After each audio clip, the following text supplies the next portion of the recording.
Eh bien, bonjour, bonsoir, salut à toutes et à tous, ici Rager, on se retrouve aujourd'hui pour la review de Skyward de Brandon Sanderson. Alors du coup, j'ai fini le livre lundi. Lundi, je me suis posé, c'était l'après-midi, je regardais la sortie des chapitres de One Piece, le chapitre 161 n'était pas sorti. Du coup, je me suis dit, bon, let's go, je vais lire Skyward. Et du coup, j'ai fini les derniers chapitres du livre. Donc j'avais fait quelques vidéos reviews sur les chapitres, mais après réflexion, je me suis dit, ouais, mais les gens, quand ils lisent un livre, ils le lisent en entier, puis ensuite ils en parlent.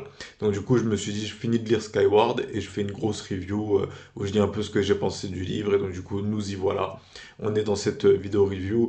Donc du coup, pour rappel, Skyward de Brandon Sanderson, ça raconte l'histoire de Spencer qui veut devenir pilote sur une planète où l'humanité s'est réfugiée pour fuir des extraterrestres. En gros, c'est ça, hein. Je vous invite vraiment à lire le livre, pour être honnête, hein, si vous avez cliqué sur cette vidéo un peu au hasard, on va pas commencer à spoiler pour le moment, mais je vous invite vraiment à lire le livre parce que, en fait, l'élan dans lequel je m'étais lancé quand j'ai acheté Skyward, je rappelle ma découverte du livre, en fait, je cherchais des livres sur Kobo by Fnac.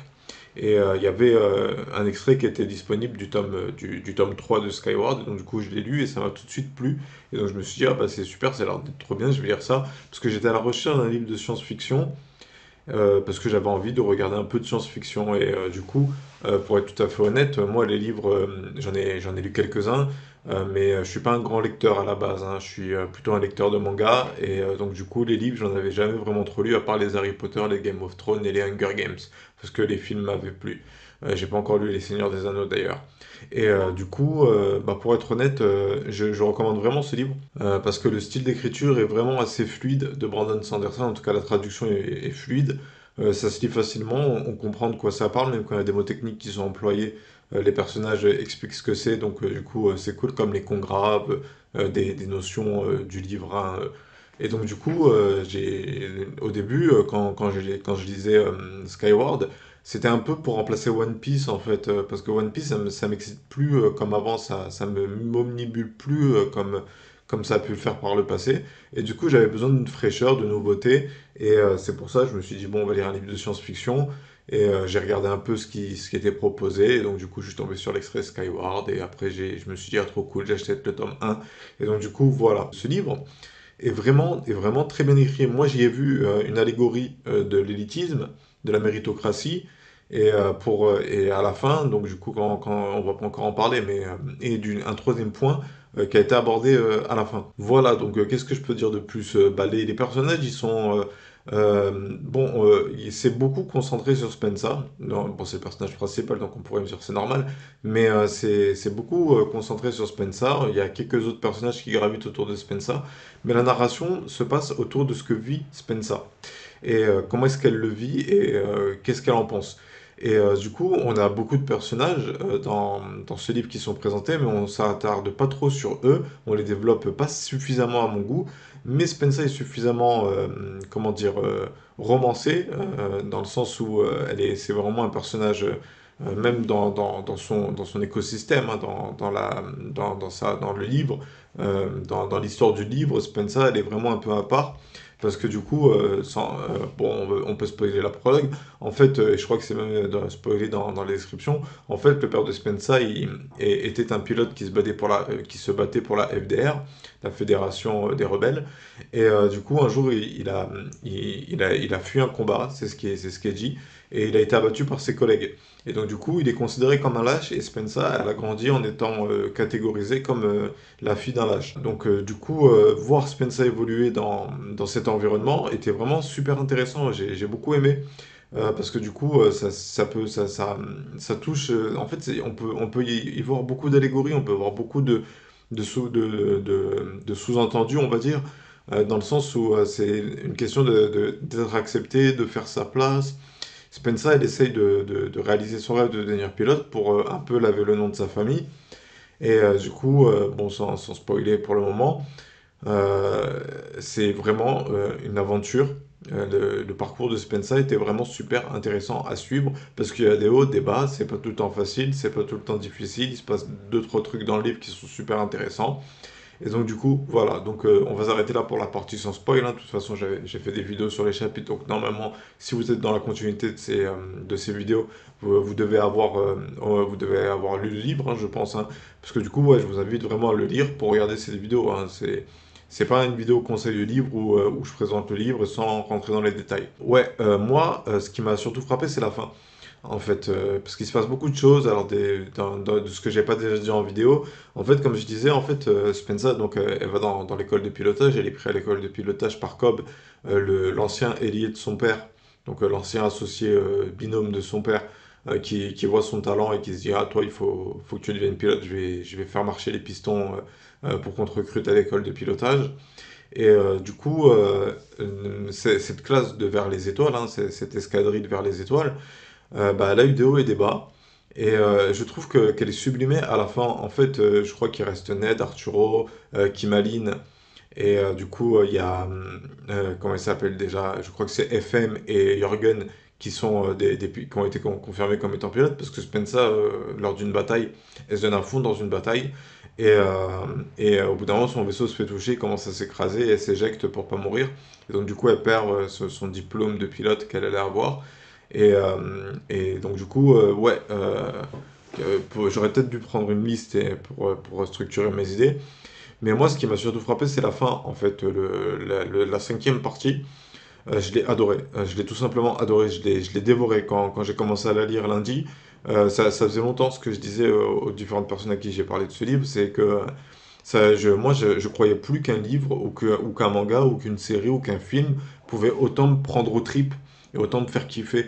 Je veux dire, j'étais vraiment dans la bataille, j'étais vraiment avec Spencer dans le vaisseau, j'étais vraiment en train de me dire est-ce qu'elle va y arriver, est-ce qu'elle va y arriver, est-ce qu'ils vont s'en sortir, est-ce qu'ils vont s'en sortir. Et ça faisait longtemps que je n'avais pas ressenti ça en lisant une œuvre. Parce que moi je connais la formule shonen, hein. Dans les shonen le héros il finit toujours par réaliser son rêve. En tout cas il y a toujours, c'est toujours une ligne droite en réalité, c'est un peu simple, c'est un peu, comment dire, on sait que le héros il va réussir à atteindre son rêve. Et donc du coup dans Skyward j'avais pas la même certitude en lisant le livre. Je me posais pas de questions, enfin je me posais des questions, moi c'était surtout sur les Krell, pour savoir ce qu'ils étaient. Et donc dans l'épilogue, ça nous expliquait ce qu'ils sont exactement.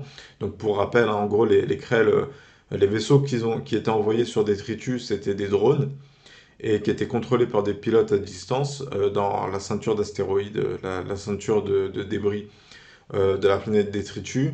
Et en gros, la planète Détritus, c'est une sorte de, comment on appelle ça déjà, réserve naturelle pour humains. Les humains c'est le troisième point qui était abordé, c'est la soif de guerre de l'humanité. Comme les humains, ils étaient trop dans la guerre et qu'ils ont probablement, parce que après ça soulève plein de questions, hein. Qu'est-ce qui s'est passé pour que comment la première rencontre entre les Krell et les humains s'est passée? Le défaut qui était la raison pour laquelle moi j'ai lu le livre, parce que dans l'extrait du tome 3 que j'ai lu, c'était un peu plus développé.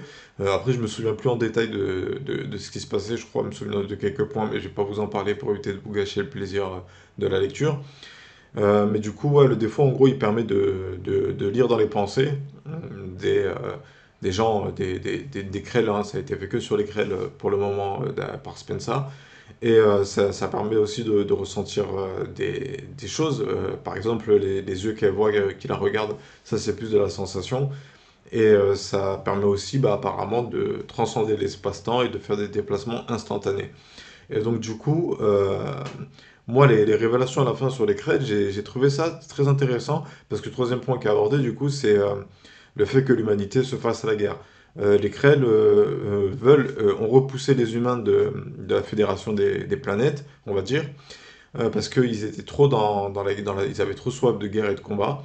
Et du coup, les Krell, en fait, ils ont autant peur des humains que les humains redoutent les Krell. Mais les vaisseaux qui étaient envoyés sur Detritus, c'était des vaisseaux qui étaient pilotés à distance, sûrement par une sorte de télépathie, donc on va appeler ça le défaut, parce que c'est comme ça que ça s'appelle dans le livre. Mais du coup, ouais, qu'est-ce que ça raconte sur le reste de la galaxie en fait? C'est ça la question que je me pose, c'est-à-dire c'est quoi cette hiérarchie? Et est-ce qu'au bout d'un moment il va y avoir une sorte de discussion avec les Krell? Parce que maintenant qu'on connaît leur intention peut-être établir le contact. Moi, je suis beaucoup dans le dialogue. Je pense que tous les conflits devraient passer par le dialogue, qu'on devrait discuter, discuter, discuter jusqu'à trouver des points d'entente. Et donc du coup, ce final spectaculaire, franchement, la bataille finale, elle est juste excellente. Je veux dire, quand Spencer, du coup, elle se fait recaler et qu'elle participe à la remise de diplôme de son équipe, qu'elle les applaudit, qu'ensuite elle est chopée par, je crois que c'est Ned ou Arturo, je sais pas lequel des deux, qui l'amène dans le bar pour écouter la radio avec la radio de ses parents et qui sont dans la bataille. Oh mon Dieu, la station qui tombe. Parce que du coup, ça n'a pas été parlé dans l'épilogue, mais la station, est-ce qu'ils ont réussi à récupérer les pièces d'élévation? Donc du coup, ouais, c'était juste intense, c'était super intense, et moi j'étais vraiment dedans. Et comme je vous disais, ça, je ne m'attendais pas, au cours de ma vie de spectateur, à retomber sur une œuvre qui soit capable de me procurer autant de sensations en la lisant.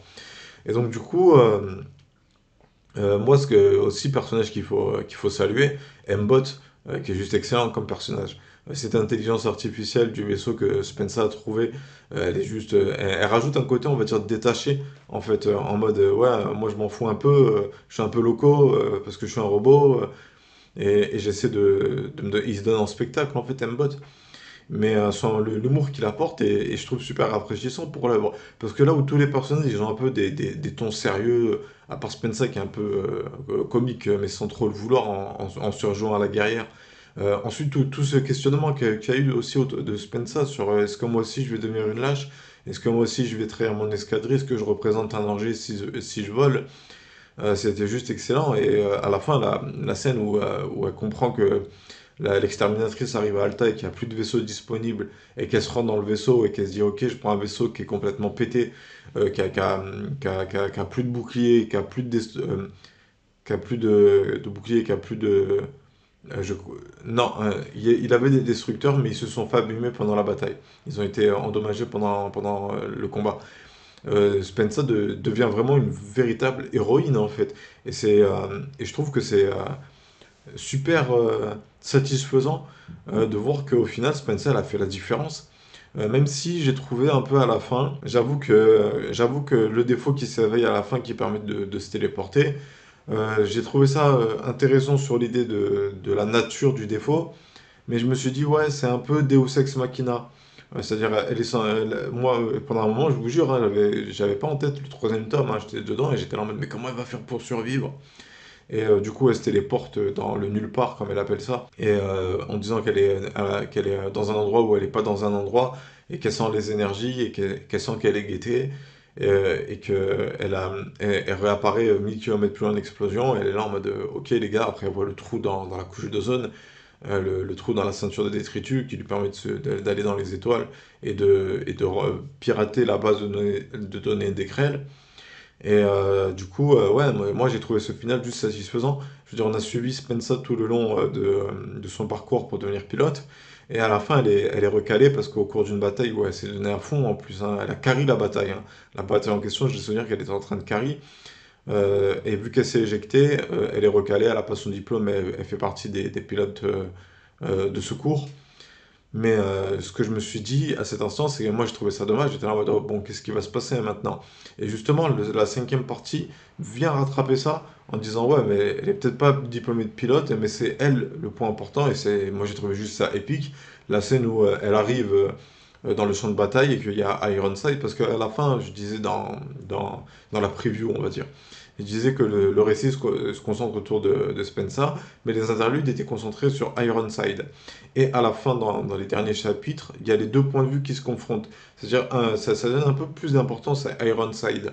Cette scène où elle voit les chefs de l'assemblée des rebelles venir lui taper sur les doigts parce qu'elle perd trop de soldats, parce qu'elle perd trop de vaisseaux, et qu'elle parle de son plan avec la station, c'est pas, la station de construction qui va s'écraser et qui ne va pas laisser les grêles la détruire. Le côté politique, j'ai trouvé ça intéressant que ce soit un peu teasé. Peut-être que le tome 2 va sûrement être un peu plus politique. Et déjà, parce qu'on ne sait pas trop ce qui se passe du coup si Spencer rejoint la FDR en tant que pilote. C'est pas dit. Ça m'étonnerait pas que ce soit le cas, mais c'est pas dit. C'est juste dit que pour le moment, ils sont bloqués sur Détritus, mais qu'ils vont essayer de s'en sortir. Mais en même temps, c'est la question que je me pose, c'est Bah, jusqu'ici, en fait, les pilotes se battaient contre les Krell parce qu'ils pensaient que les Krell voulaient les exterminer. En fait, on comprend qu'ils veulent les réguler et que s'ils ont la technologie pour s'échapper de la planète, il faut leur mettre un gros coup de frein. Les Krell, c'est ça leur mission. Empêcher les humains de quitter des détritus et réguler le nombre d'habitants à un certain nombre.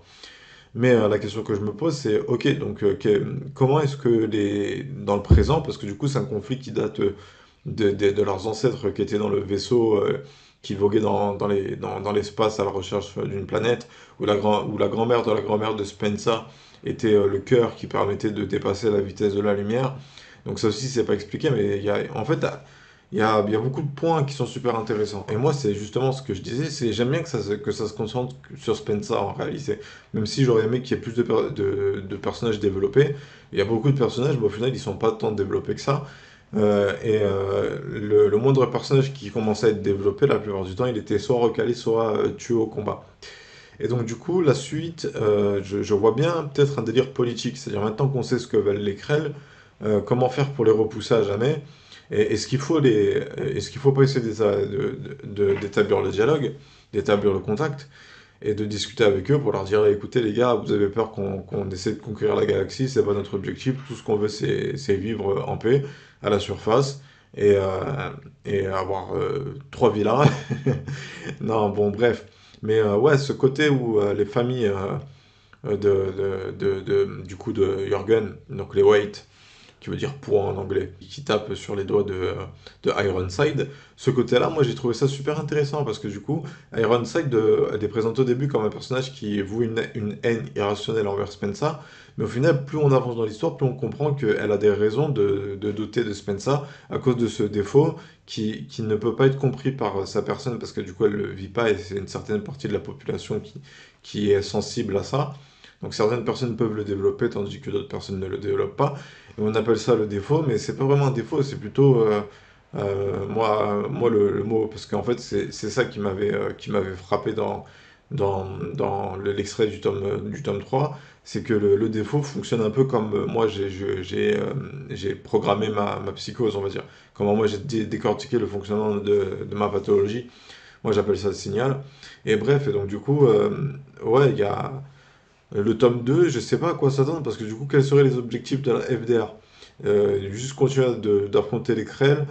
Est-ce qu'au bout d'un moment, ils vont essayer d'aller dans la ceinture de débris parce que Mbot, parce qu'à la fin, c'est aussi ça qui est super important, c'est que Mbot du coup décide de changer de pilote histoire de contourner les ordres qu'il a reçus de son ancien pilote. Il choisit Spencer comme nouveau pilote.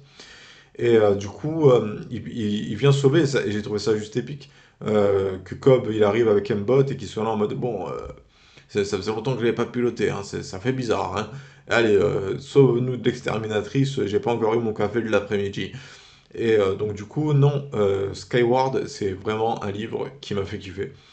Je suis un peu embrouillé dans mon esprit, j'aurais dû prendre des notes pendant que je lisais. Et j'ai pas pensé à le faire, je voulais faire freestyle, mais du coup, ouais, j'apporte plein de sujets. Mais du coup, ouais, c'était Mbot, super personnage. À la fin, Rig, il est applaudi parce qu'il a compris la technologie de Mbot, et du coup, Mbot va être analysé sous les conditions de Spencer, qui devient un peu la patronne de la situation. Elle est applaudie. Les gens, ils ont eu peur aussi qu'elle les ait trahis parce que quand elle va dans l'espace, elle est attaquée psychiquement. Et on essaie de lui laver le cerveau, mais elle résiste grâce à Mbot qui passe en mode furtif. Et donc du coup, voilà. Qu'est-ce que je pourrais dire de plus? Non, donc du coup, hâte de lire le tome 2. Hâte de lire le tome 2. Je sais pas, parce que du coup, j'ai beaucoup de livres dans la remorque derrière moi à lire. J'ai des Game of Thrones, j'ai aussi En fait, je sais pas, j'ai aussi le Hunger Games que j'aimerais bien lire, la Lever de soleil sur la moisson. Et du coup, ouais, non, c'était une super aventure. C'était une super aventure. Je suis bien content d'avoir lu ce livre. Je suis bien content de m'être dit, allez, on va lire un peu. Parce que du coup, ça, c'est rafraîchissant. C'est un peu un livre pour jeunes, adolescents, on va dire.